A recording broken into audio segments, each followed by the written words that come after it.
जय श्री राम मित्रों। दोस्तों, प्रभु श्री राम को 14 वर्ष का वनवास हुआ। इस वनवास काल में श्री राम ने कई ऋषियों मुनियों से शिक्षा और विद्या ग्रहण की। मित्रों, तपस्या की और भारत के आदिवासी, वनवासी और तमाम तरह के भारतीय समाज को संगठित कर उन्हें धर्म के मार्ग पे चलाया था। तो मित्रों, संपूर्ण भारत को उन्होंने एक ही विचारधारा के सूत्र में बांधा।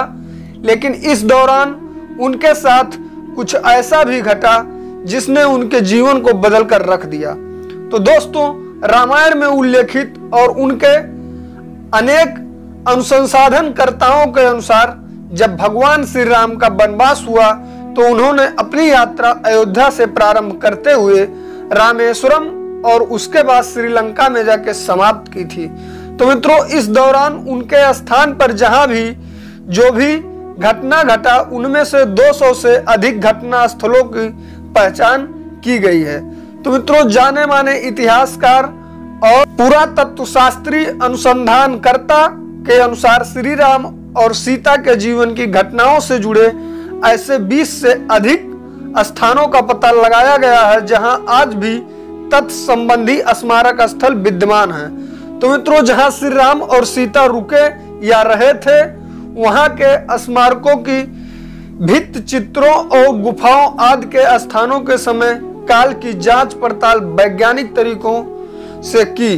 तो मित्रों, आइए आज के हमारे इस वीडियो में उन्हीं में से कुछ प्रमुख स्थान हैं जिनके बारे में जानेंगे। तो दोस्तों, वीडियो शुरू करने से पहले नमस्कार, फिर एक बार आप लोगों का स्वागत है हमारे YouTube channel my ideal Ram में। तो दोस्तों, चलिए जानते हैं। मित्रों, सबसे पहले मर्यादा पुरुषोत्तम भगवान श्री राम अयोध्या से निकले थे। तो पहला उनका जो पड़ाव था मित्रों, तमसा नदी। दोस्तों, अयोध्या से 20 किलोमीटर की दूर है तमसा नदी। यहाँ पर उन्होंने नाव से नदी पार की थी। दोस्तों, उसके बाद दूसरे नंबर पे आता है श्रृंगवेरपुर तीर्थ। मित्रों, प्रयागराज से 20 से 22 किलोमीटर दूर वे श्रृंगवेरपुर पहुंचे जो निषाद राजगुह का राज्य था और यहीं पर गंगा के तट पर उन्होंने केवट से गंगा पार कराने को कहा था। मित्रों, श्रृंगवेरपुर को वर्तमान में सिंगरौर कहा जाता है। उसके बाद दोस्तों, तीसरा जो था पड़ाव स्थान वो था कुरई गांव। मित्रों, श्रृंगवेरपुर में गंगा पार कर श्री राम कुरई में रुके थे। दोस्तों, ये था तीसरा पड़ाव। अब चलिए जानते हैं चौथा पड़ाव क्या था। तो मित्रों, चौथे नंबर पे आता है प्रयाग। कुरई से आगे चलकर श्री राम अपने भाई लक्ष्मण और पत्नी सहित प्रयाग पहुंचे थे। प्रयाग को वर्तमान में इलाहाबाद के नाम से और प्रयागराज के नाम से जाना जाता है। तो दोस्तों, भगवान श्री राम का 5वां पड़ाव जो था वो था चित्रकूट। दोस्तों, प्रभु श्री राम ने प्रयाग संगम के समीप यमुना नदी को पार किया और फिर पहुंच गए चित्रकूट।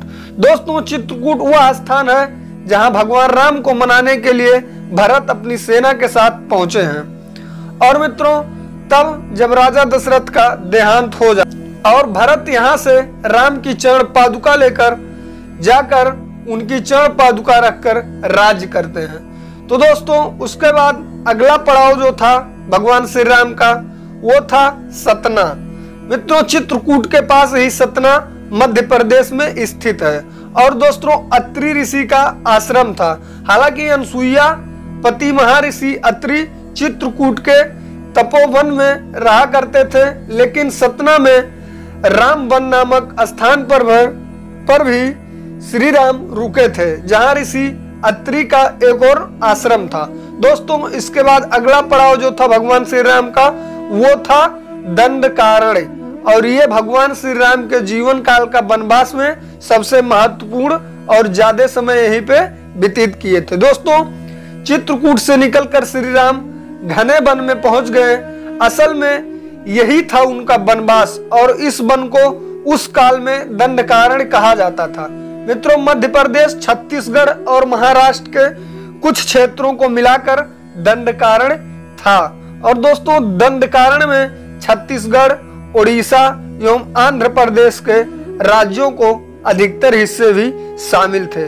दरअसल उड़ीसा की महानदी के इस पास से गोदावरी तक दंडकारण्य क्षेत्र फैला हुआ था और इसी दंडकारण्य का हिस्सा है आंध्र प्रदेश का एक शहर भद्राचलम। तो मित्रों, गोदावरी नदी के तट पर बसा यह शहर सीता और भगवान श्री रामचंद्र मंदिर के लिए भी प्रसिद्ध है और यह मंदिर भद्रागिरि पर्वत पर है। कहा जाता है कि श्री राम ने अपने वनवास के दौरान कुछ दिन इसी भद्रागिरि पर्वत पर ही बिताए थे। स्थानीय मान्यता के मुताबिक दंडकारण्य के आकाश में ही रावण और जटायु का युद्ध हुआ था और जटायु के कुछ अंग दंडकारण्य में आ गिरे थे। ऐसा माना जाता है कि दुनिया भर में सिर्फ यही पर एक जटायु का मंदिर स्थित है। तो दोस्तों, चलिए जानते हैं अगला पड़ाव कहाँ लिए थे भगवान राम। मित्रों, 8वें नंबर का पड़ाव जो था पंचोटी या नासिक।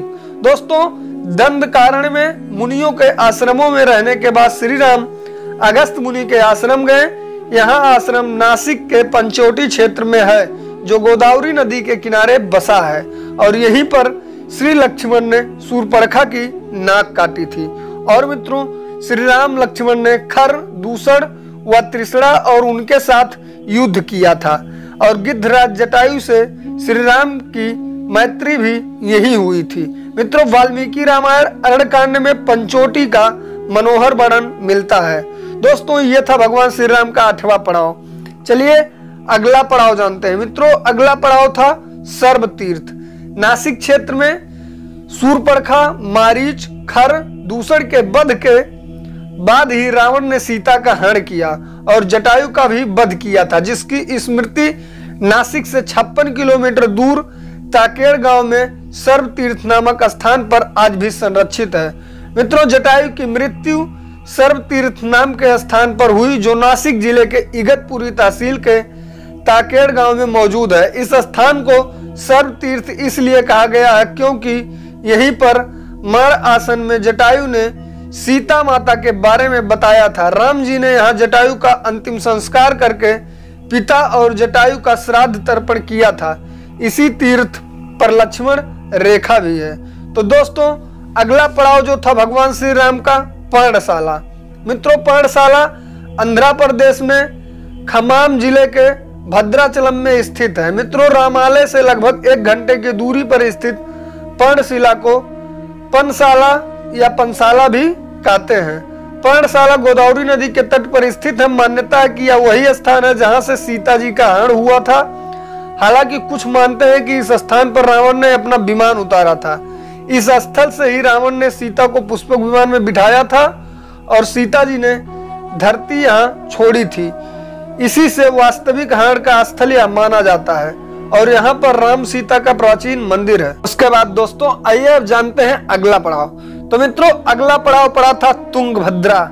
मित्रों, सर्व तीर्थ और पर्णशाला के बाद श्री राम लक्ष्मण सीता की खोज में तुंगभद्रा तथा कावेरी नदियों के क्षेत्र में पहुंच गए।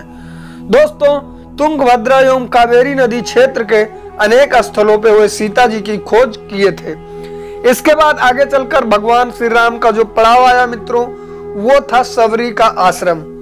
दोस्तों, तुंगभद्रा और कावेरी नदी को पार करते हुए राम और लक्ष्मण चले सीता की खोज में। जटायु और कबंध से मिलने के पश्चात वे ऋषमुख पर्वत पहुंचे। रास्ते में वे पंपा नदी के पास सबरी आश्रम भी गए जो आजकल केरल में स्थित है। दोस्तों, सबरी जाति से भिलनी थी और उनका नाम श्रमणा था। पंपा तुंगभद्रा नदी का पुराना नाम है। इसी नदी के किनारे पर हम्पी बसा हुआ है और पौराणिक ग्रंथ रामायण में हम्पी का उल्लेख वानर राज किष्किंधा की राजधानी के तौर पर किया गया है।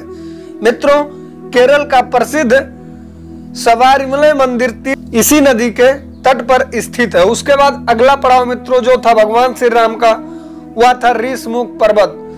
मित्रों, मलय पर्वत और चंदन वनों को पार करते हुए ऋषमुख पर्वत की ओर बढ़े, जहां उन्होंने हनुमान और सुग्रीव से भेंट की तथा सीता के आभूषणों को देखा और श्री राम ने बाली का वध किया था।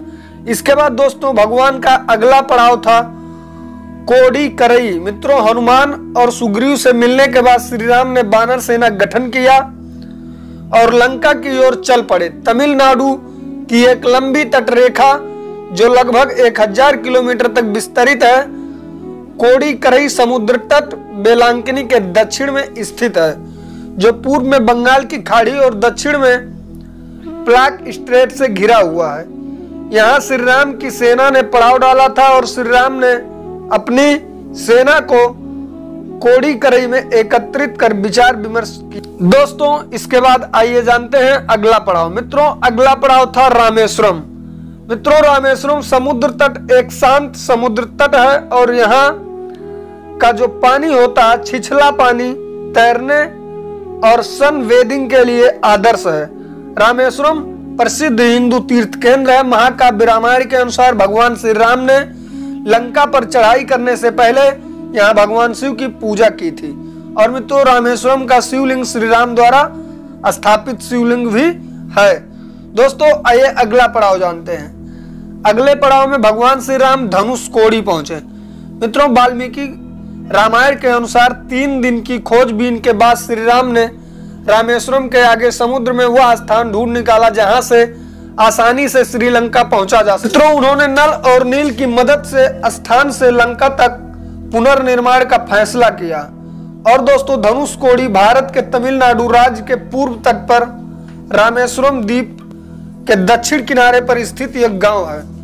दोस्तों, इसके बाद आइए जानते हैं अगला पड़ाव। मित्रों, अगला पड़ाव जो था नुआरा एलिया पर्वत श्रृंखला। वाल्मीकि रामायण के अनुसार श्रीलंका के मध्य में रावण का महल था और नुआरा एलिया पहाड़ियों से लगभग 90 किलोमीटर दूर बांद्रा वेल की तरफ मध्य लंका की ऊंची पहाड़ियों के बीचों बीच सुरंगों तथा गुफाओं के भंवर जाल मिलते हैं और यहाँ से कई पुरातात्विक अवशेष मिलते हैं जिनकी कार्बन डेटिंग से इनका काला निकाला गया है। और मित्रों, श्रीलंका में नुआरा एलिया पहाड़ियों के आसपास स्थित रावण फाल, रावण गुफाएं, अशोक वाटिका खंडहर हो चुके हैं। विभीषण के महल आदि पुरातात्विक जांच से इनके रामायण काल के होने की पुष्टि होती है।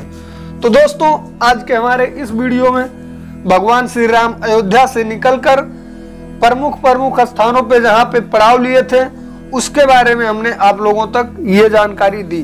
तो दोस्तों, उम्मीद करता हूं अगर वीडियो आप लोगों को अच्छा लगा हो तो ज्यादा से ज्यादा लोगों तक शेयर करें और ऐसे ही धार्मिक और आध्यात्मिक वीडियोज के लिए हमारे YouTube चैनल को सब्सक्राइब करें। आज के लिए बस इतना ही, मिलते हैं फिर एक अगले वीडियो के साथ। तब तक के लिए आप सभी को जय श्री राम, जय श्री हरि, हर हर महादेव।